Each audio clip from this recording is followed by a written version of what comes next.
the following appointments to the executive. South African President Cyril Ramaphosa has announced his new coalition cabinet, including a job for the leader of what was the largest opposition party, the Democratic Alliance. The Minister of Agriculture is John Steenhuisen.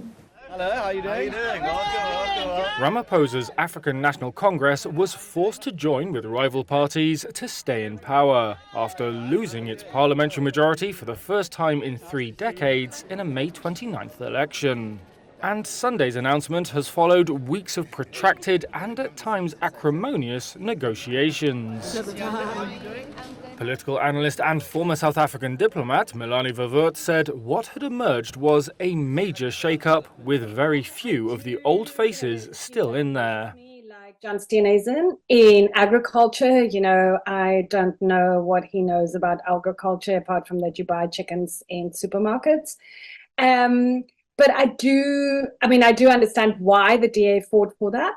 I think it's because they want to get some of the Freedom Front voters. That's one of the few growth points still for the DA.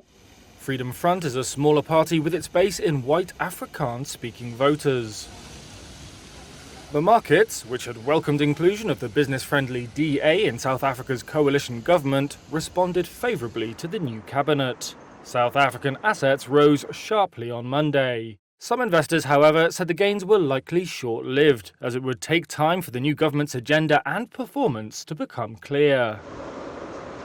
The reaction on the streets of Johannesburg was more mixed. While some welcomed the diverse and inclusive makeup of the executive, others, like Gomelemo Utemeleng, questioned the mix of different people with different philosophies.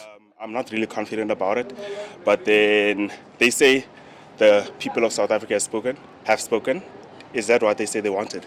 That's my question. I don't really support it fully, but hey, what can we do? Because at this point, I feel like we've spoken, but we're not being listened to. Alongside the DA, Ramaphosa has made space for 5 other coalition parties in his cabinet. But now that the wrangling over portfolios is over, the government faces the more daunting task of governing.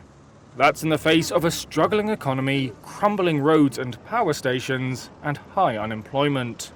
Whether the coalition of former enemies can improve on the ANC's record may depend, analysts have said, on the extent to which they can set aside their ideological differences.